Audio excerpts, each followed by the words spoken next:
Good evening, everyone. My name is Cameron Cowan.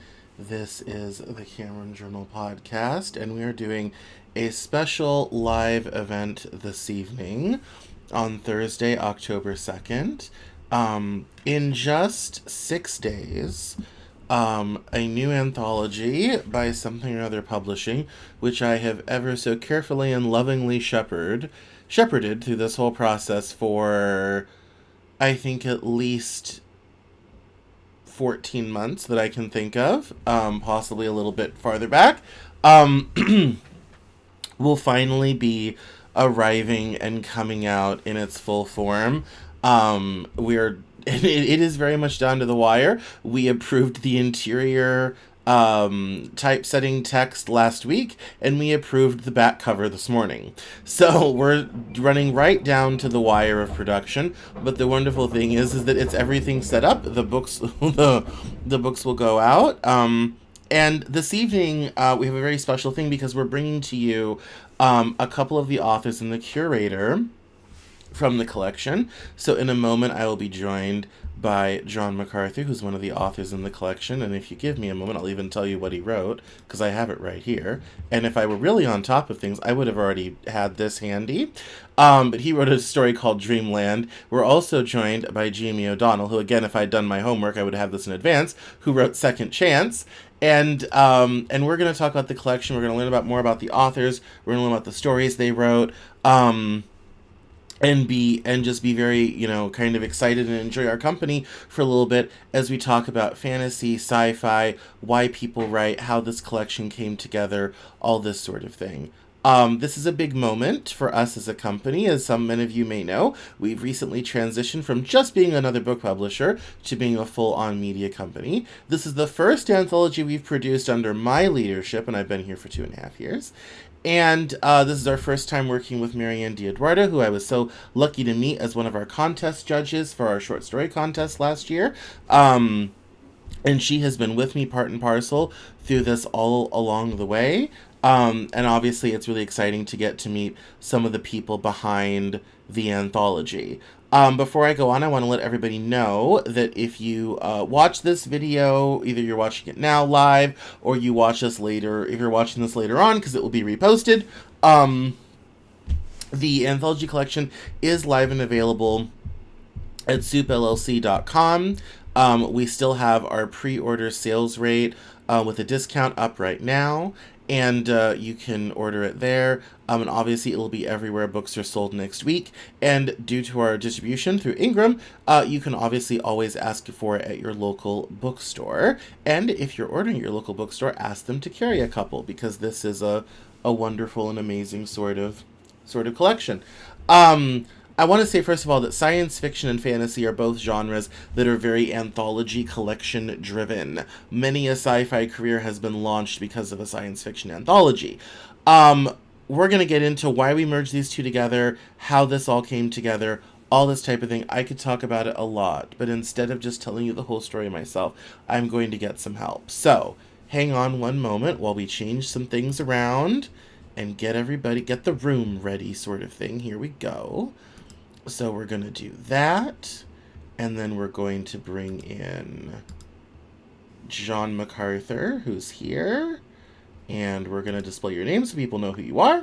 Then we're going to bring in Maryann DiEdwardo, our curator, and let me put up your name so people know who you are. And then, last and certainly not least, we're going to bring in Jamey O'Donnell, your guest 3, remove from group, there we go. And we're going to put you up there. There you are. And yeah, so this is, I was struggling with how I was going to fit us all on one screen, and I thought this was the best way to do it. So here we are. Let me make sure everybody's kind of straight and symmetrical here. And Maryann a little bit bigger, John a little bit bigger. Here we go. All right, that looks better now. Welcome, everyone. To our little discussion on Meet the Authors of Fantastic Worlds. So I want to start off immediately by having everyone knows who I am and they're not interested. So let's find out who you are, where they will be interested, and let's go around and let's introduce yourself, your work, what you've written, all this type of thing. And Jamey, we'll start with you. Yeah, hey, it's really good to be on with you tonight. I'm very excited about the release of Fantastic Worlds.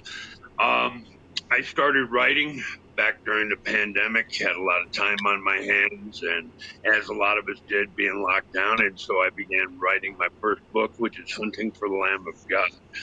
It was awarded a Kirkus Star, and it has done pretty well. Everything I do is self-published. I'm not with any publishing company. This will be the first, my first collaboration with another publishing company, and so I'm very excited about that. I've written several books. I've written Hunting for the Lamb of God, which is post-apocalyptic. Then there's a sequel, Living for the Lamb of God, and I've also written a couple other books, Mess War, Lost in Felony Flats, and then my latest release is a book called Epiphany. I don't know what else I can tell you, except that I live alone with my 2 cats. I have a cat named Godus and a cat named Polly, and I absolutely love them. They are awesome cats.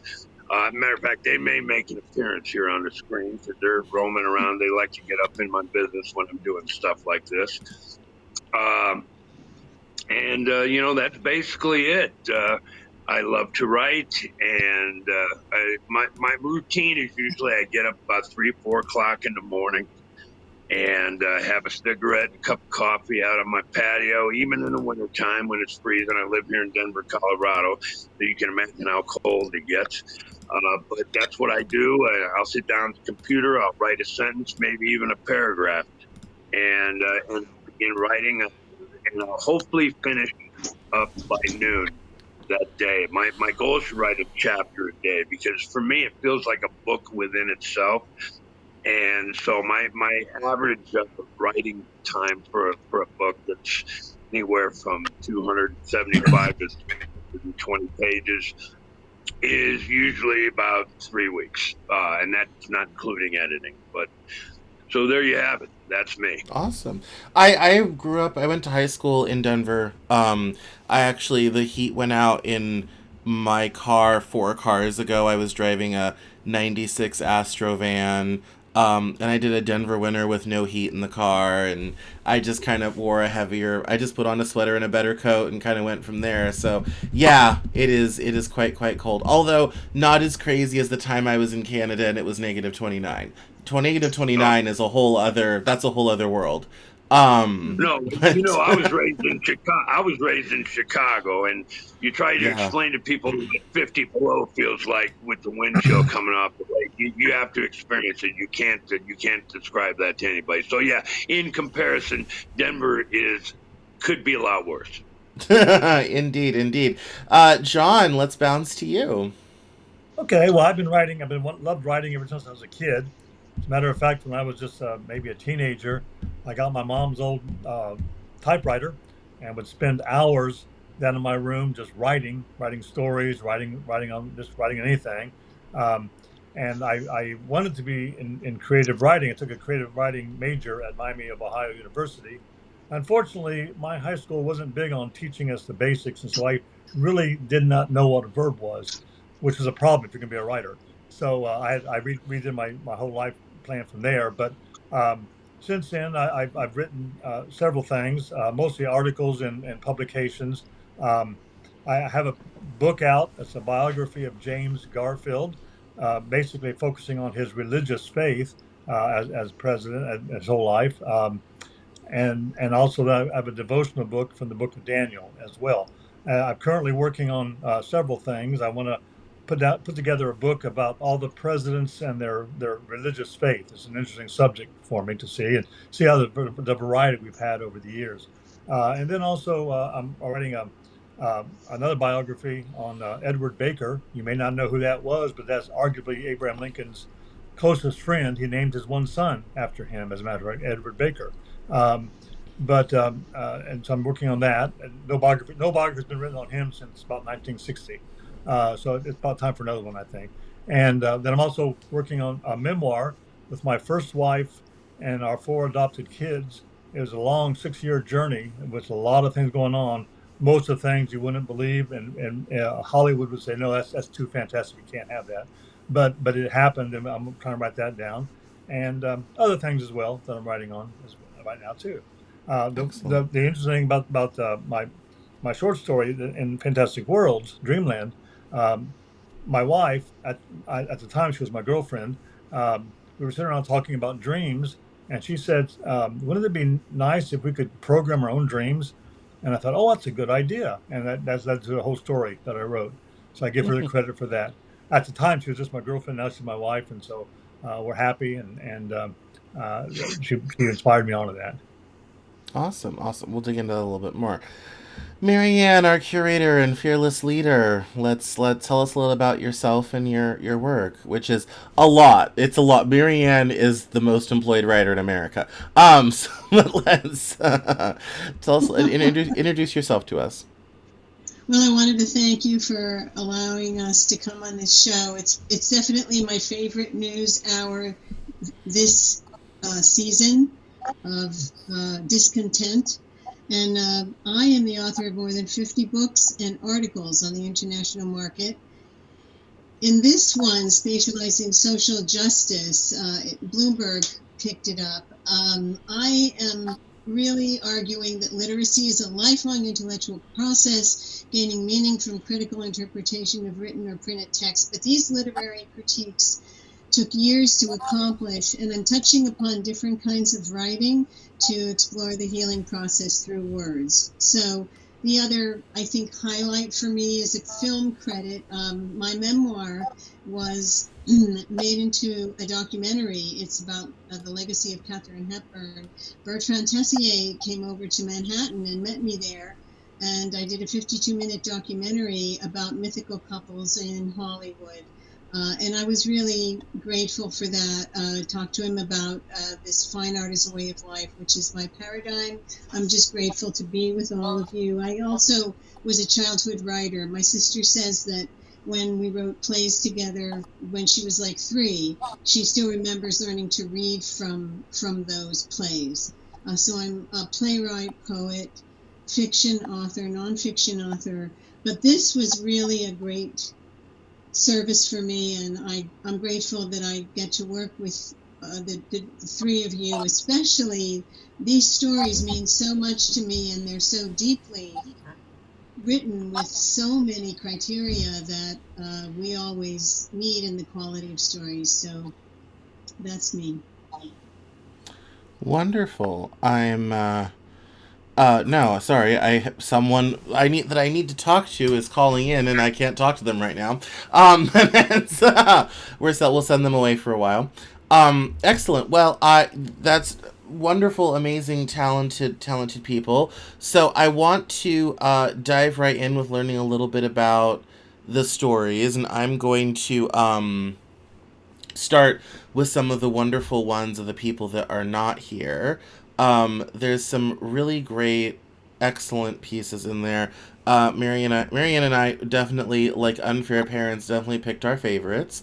I was always drawn to Dreamland. I was always drawn to Second Chance. In fact, I believe it's pretty early in the collection because we liked those from the start, and so those sort of things. So we just put those right at the top. But there are some other gems in the collection along the way, including Ladislau, which is really amazing and a lot of fun.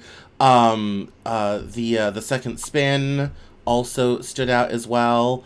There are just so many fun, and I think the one thing I love about this is we have lots of short things, and we also have very long things, including a novel excerpt from Todd Embry, which was a kind of an alien abduction sort of thing, but that was really, really exciting, but was very long.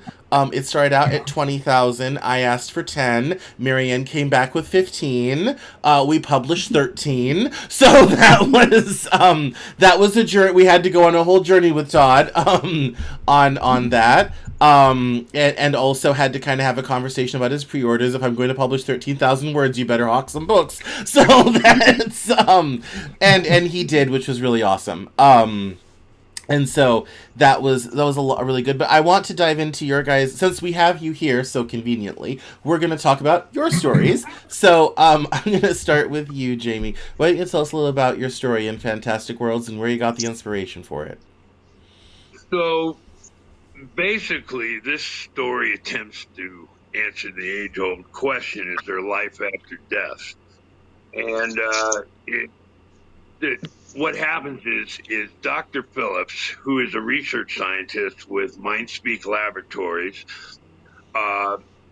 they invent a drug. They created an experimental drug to bring the clinically dead back to life. And he has also brought in a religious studies professor named Dr. Malou from Denver University, and they bring him in on a spiritual aspect. And so the way that they test this drug is they start to search throughout the Colorado penal system looking for someone who would volunteer.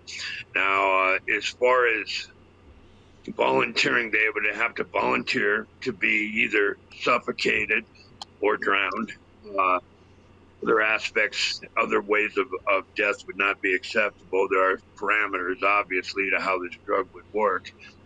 And they cannot find anybody within the Colorado penal system, so they start to look nationally, and they find a gentleman by the name of Gerald Bostwick.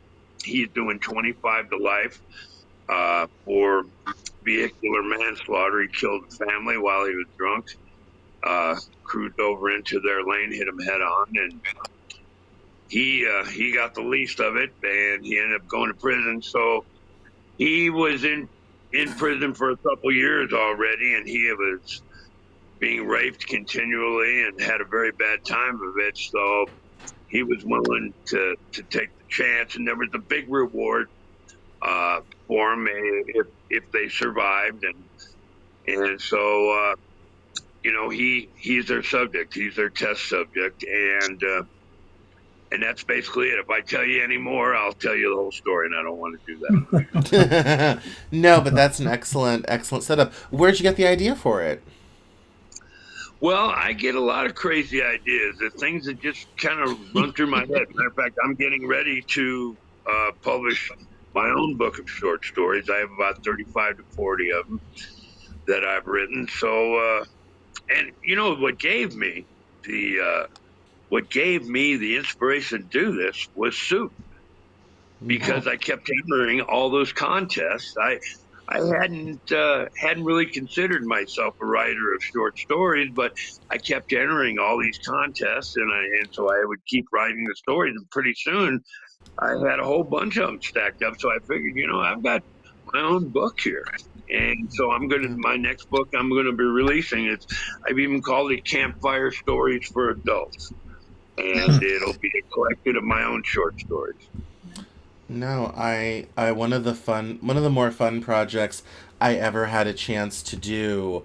I did what I call an anthology of myself, and it was my own short story collection. It has 14 stories. It's called an unfinished coloring book. And it has everyone's favorite story in that book is called The Ticket. It's about a man who works at the port of Seattle, and he finds out he has a $50,000 winning lottery ticket in the seat of his truck, but it expires today, and he doesn't have enough gas to get all the way down to Olympia, which is about 100 miles, to cash in the ticket at the lottery office. So he decides to take the train, and hilarity and chaos ensues. He meets a girl along the way as the train gets stuck and all this type of thing. And as my editor said, I immediately flip to the end to find out if he gets the money. Yes, he does. I'll spoil it for you. Yes, he does get the ticket turned in on time. Yes, he does win the money. But that's everyone's favorite story. But there's other ones in there, like Windswept Waste, which is about the Rocky Flats fire in 1969 in Colorado. All sorts of other ones, including one of the very first short stories I ever wrote called The Diner, about a diner that's getting closed down because the interstate's getting widened. So I encourage that, Jamey, because it's a wonderful, amazing process. And I would have to say, of all the things I published, Unfinished Coloring Book is probably more favorite of mine than my novel.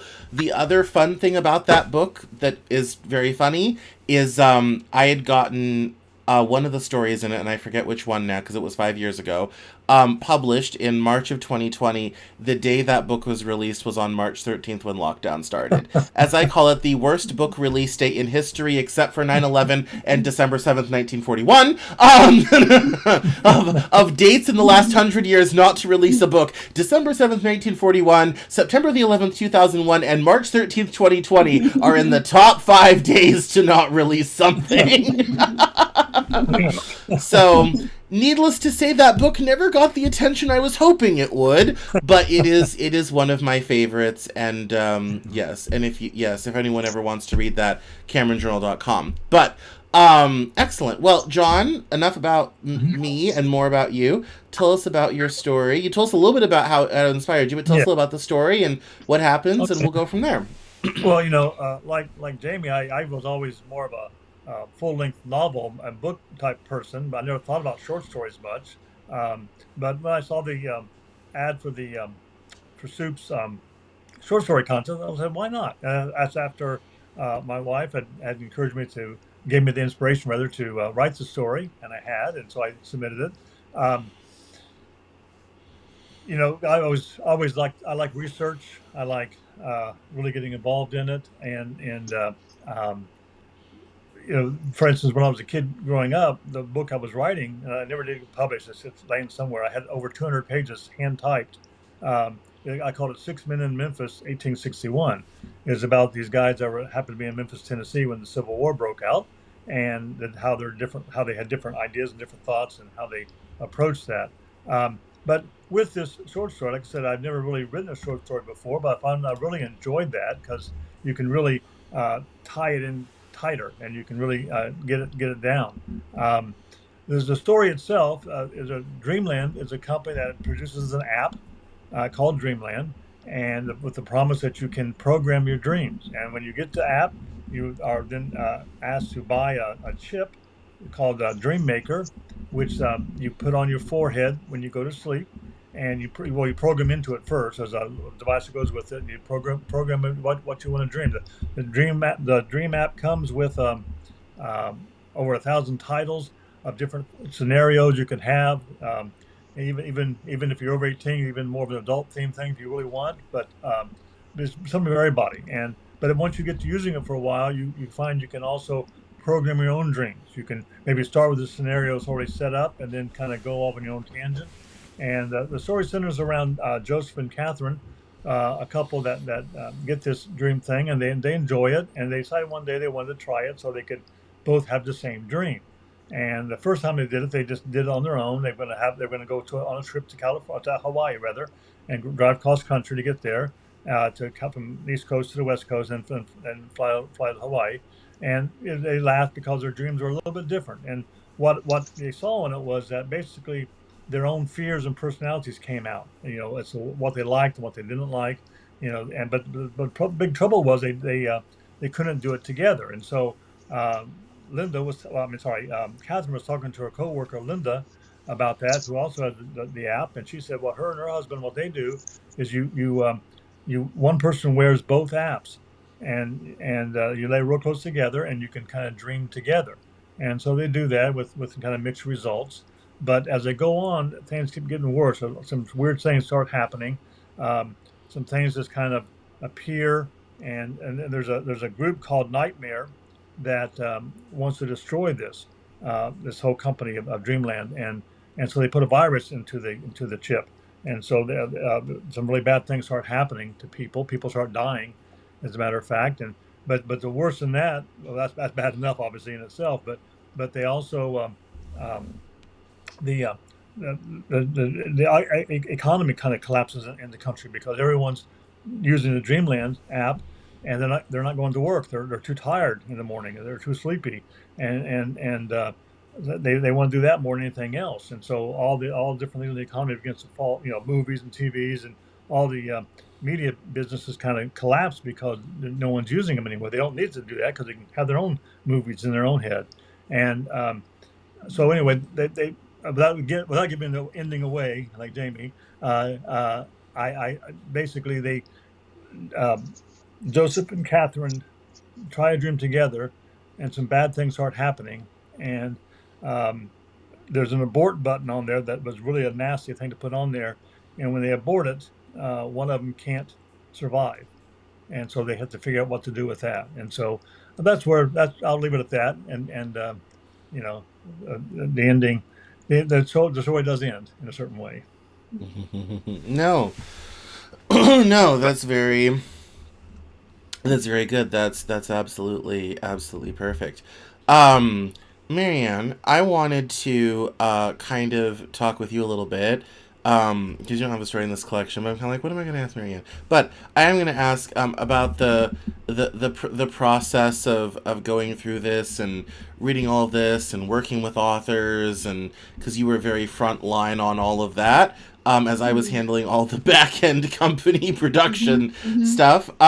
Yeah, walk us through what the last 14-15 months of doing this collection has been like for you. Well, I keep a journal on everything that I do. I think that's how I write every day. So I have it all in front of me like a large poster. And to extrapolate the science that these folks have done is extraordinary to me. So May 23rd was the actual date last year that I started. And I had to develop a criterion list. This list had to do with critical review. Was it original?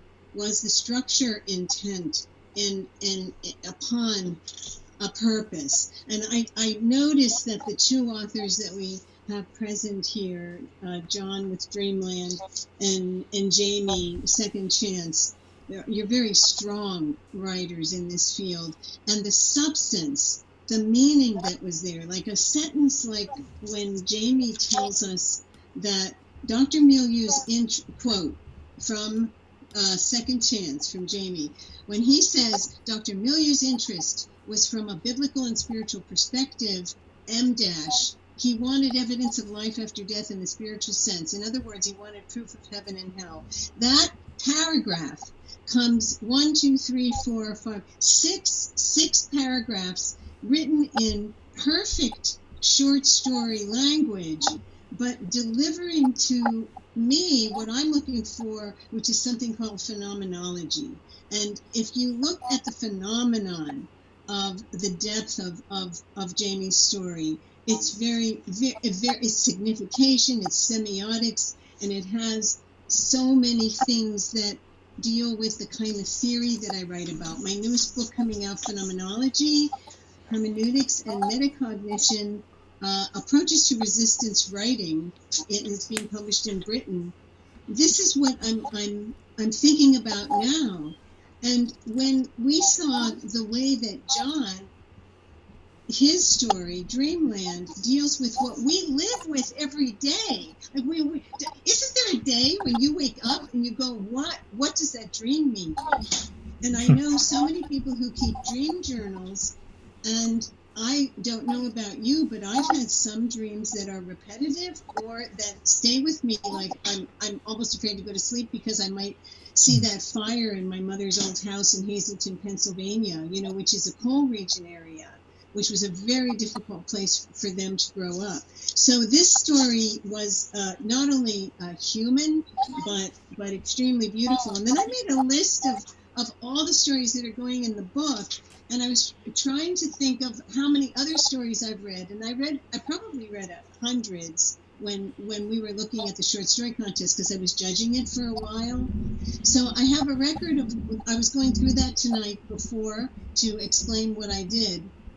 And I spent the whole summer reading, because I didn't only read it once. I read it at least 5 times so that I could feel what the world was. Was there a megaverse created? And there were 2 significant stories that had megaverses, which would be Chronosphere and Confluence, where we're actually going, different worlds are coming in, and then worlds are named, like Galactic Alliance in Confluence.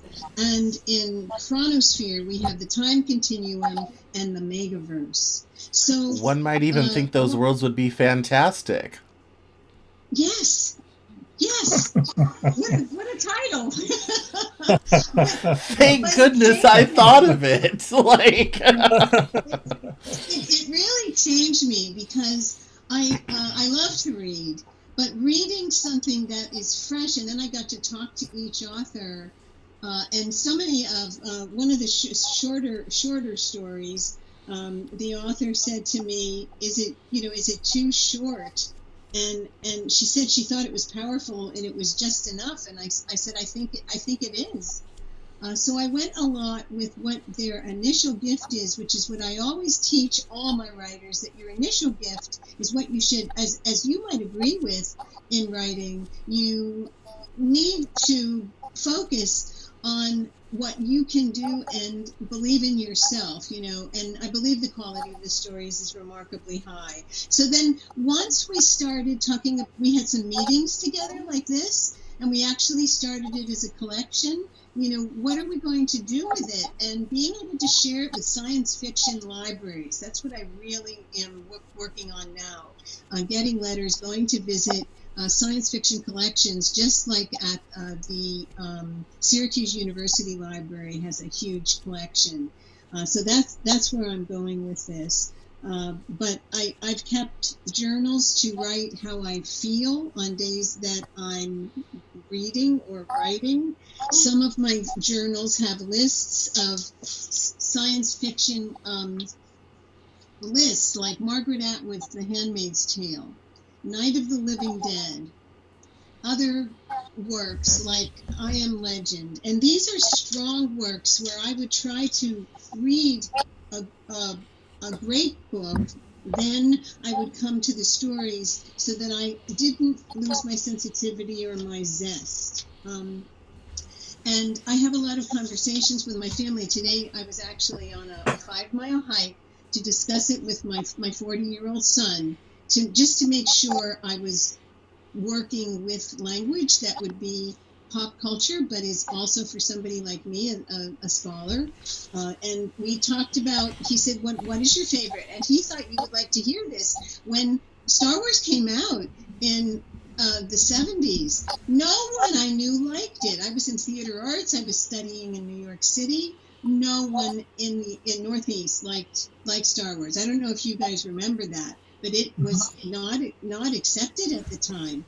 And now with Andor and the way that the producers and the directors are working on art mirroring life and life mirroring art, in that context, Star Wars has become a great part of, I think, many people agree that it's great.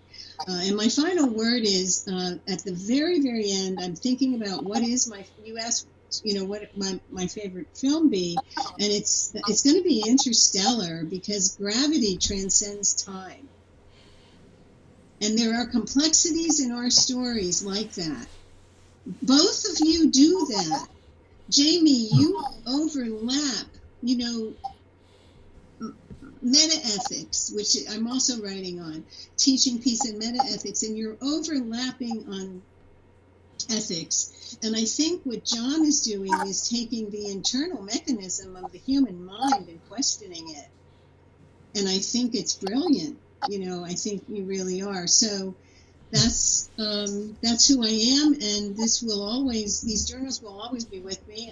And I thank you very much for the chance to help you. No, thank you. I appreciate that that breakdown. It's been a lot. There were definitely people, not that people would know this or you guys know this, but we started out with a list of 200 people to get 35.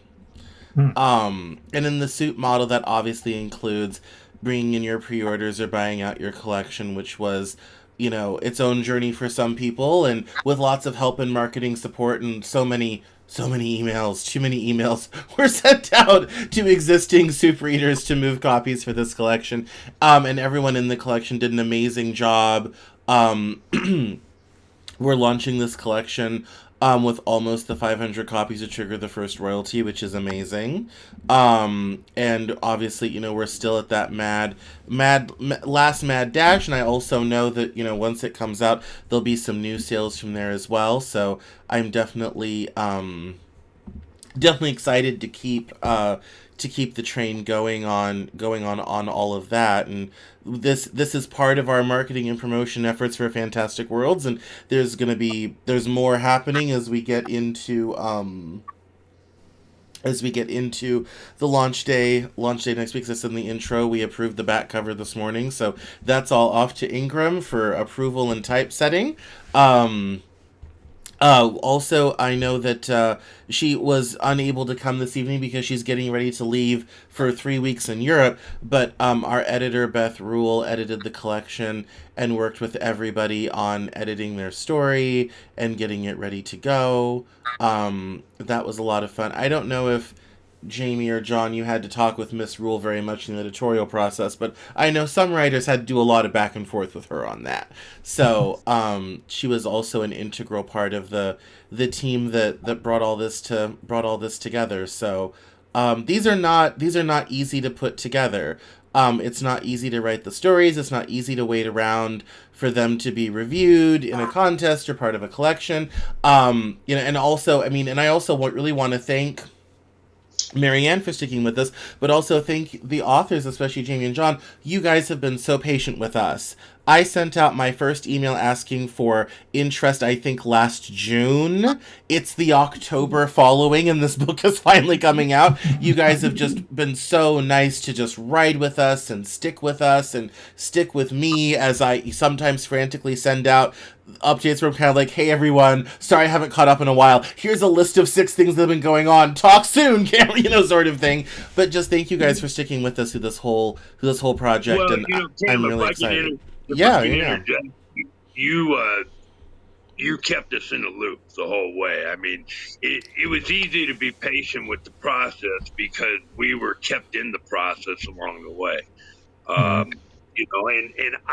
This is my first experience in this, doing a collaborative effort, and So for me, I mean, the work that you guys did, and especially, like I said, with the emails, keeping us in the loop, it really, really helped. It really helped. And so it was very easy to be patient with you. Yeah, I No, agree. thank you. 100%. Yeah. No, thank you. I did try to keep up the line of communication. I don't know if you guys ever went to either one of the town halls that we had last fall at the list collection. I said at the town hall, I said I want to begin how we mean to continue. And that means, keeping up the lines of communication.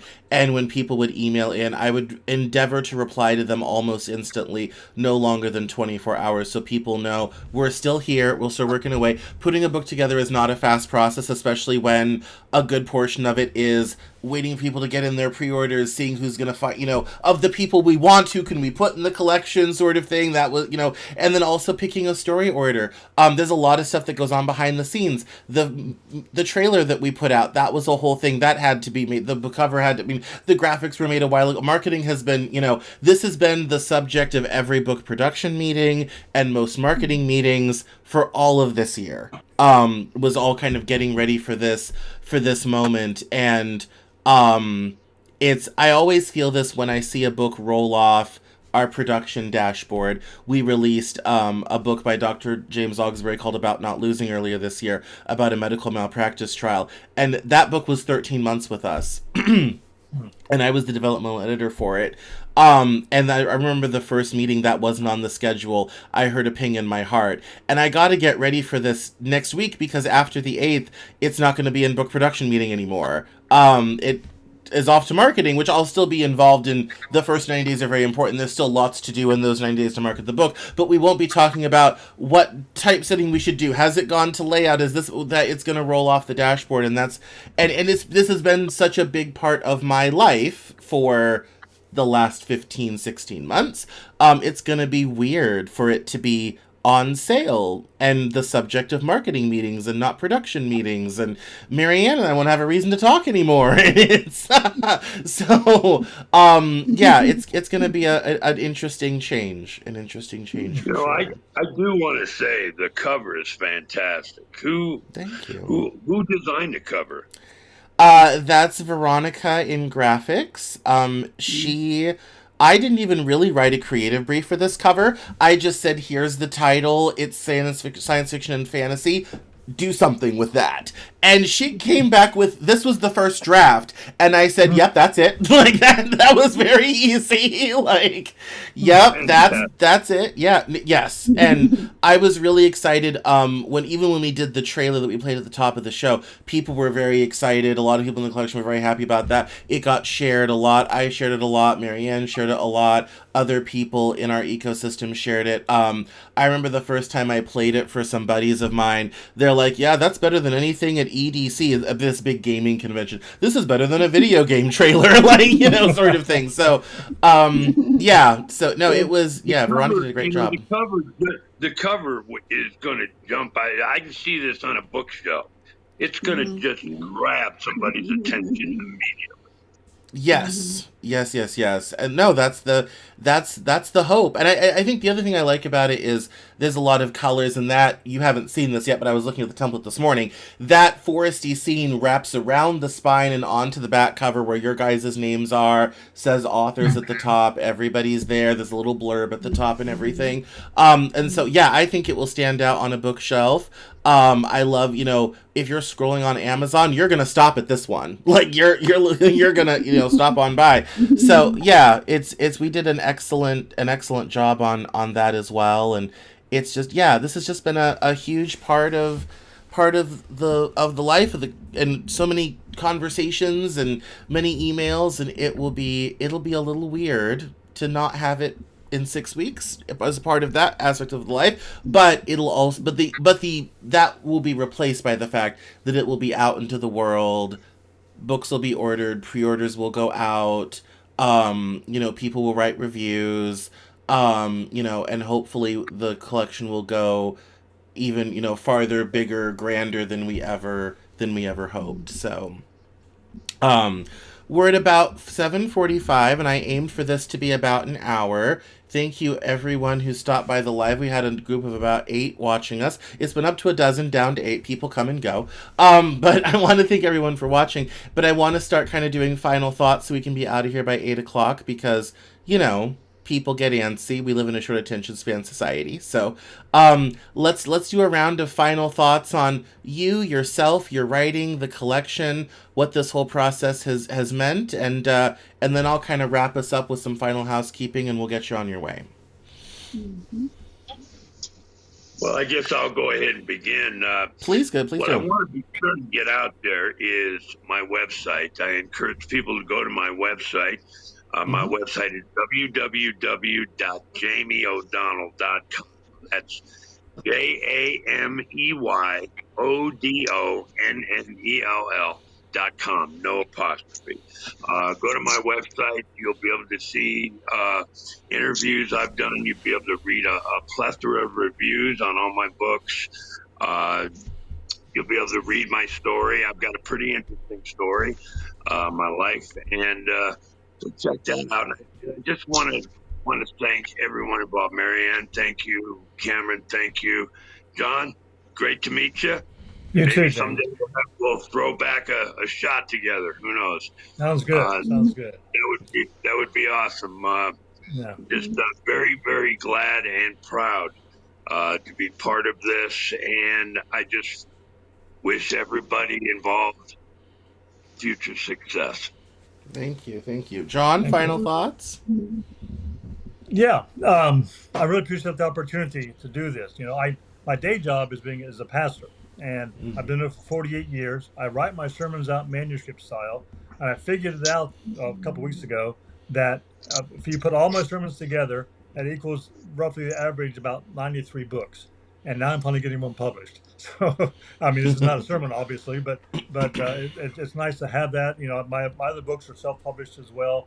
It's nice to have a book with a publisher company that's taking care of all that stuff for us and doing all this. I'm looking forward to it. I'm really excited by that, by it coming out next week. Yeah, yes. And again, it's nice meeting all of you too. Yeah, no, thank you. And John, we should talk about maybe having you on Created in the Image of God with our founder, Wade Franson. There could be an interesting conversation there. Maryann, final thoughts before I do housekeeping and get us out of here?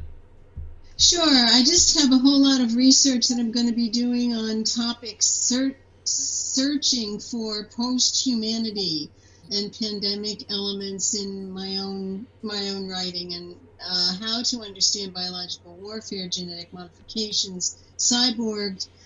This week in my class at Lehigh University, we're actually teaching graduate students from all over the world to write and understand writing on robots taking over jobs. That's what we're doing this week, and we're designing those robots. So it's not stopping, gentlemen. We are in it, and we should just keep writing and keep thinking about. I'm speaking at Open Simulator community conferences in virtual reality spaces on justice literacy critiques and cultural landscape, and how how protagonists are taking action, how we're claiming our own agency, and how writers need to be writing. We need to get, all of us need to get out there telling our own chronicles. So I think you have given us the fire of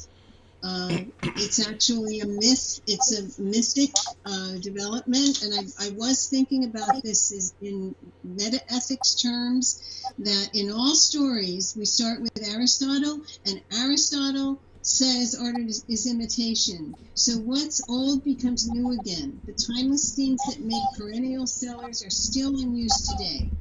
And we love adventure, we love redemption, romance, and self-help, utopia, dystopia, megaverse, techniques to share your stories and explaining our experiences, and that's what we need to do before we leave, right?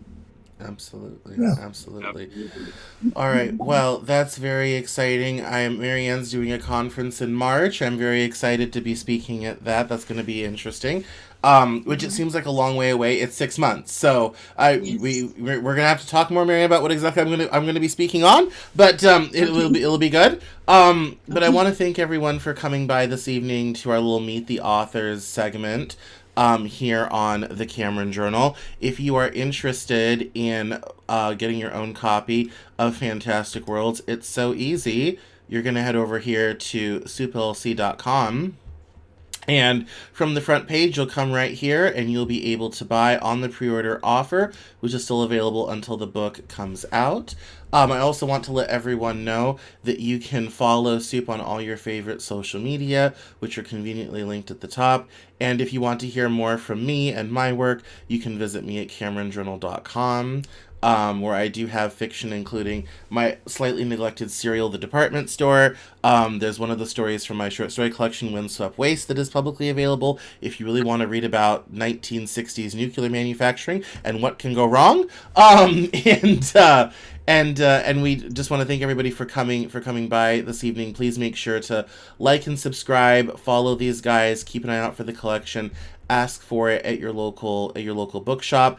If you want to get announcements like these and other things from SOOp delivered directly to you, please do not hesitate to follow us on Substack, SOOpLC.substack.com.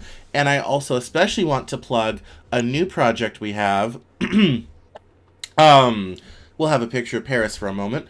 A new project we have called SOOp Literary. It is replacing our old short story contest that we have let go, and now we're taking literary submissions via the anthology program and publishing them on Substack. There's kind of a bit of a hubbub in the writing world right now if we can make Substack work for fiction, and I think we can.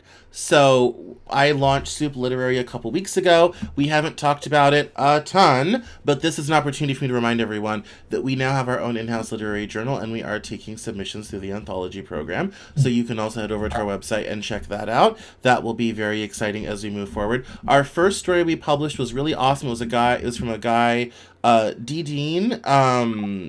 So I can't remember his last name. It was D. Dean something or other. And it was called The Planet of Little Red Hearts. And it is a heart jerker. Absolutely. The title says what's in the tin. So head over to our Substack, SOOpLC.substack.com. Make sure to subscribe, click on SOOp Literary, and you can find out what happens on the Planet of Little Red Hearts. So thank you so much, Jamey. Thank you, John. Thank you, Marianne. Thank you to the viewers for coming by tonight. And Fantastic Worlds, October 8th. It's out and available. So thank you all so much for coming by this evening. Thank you. Thank you so much. Yes, good night, everyone. Have a wonderful evening. Thank you for coming. You too.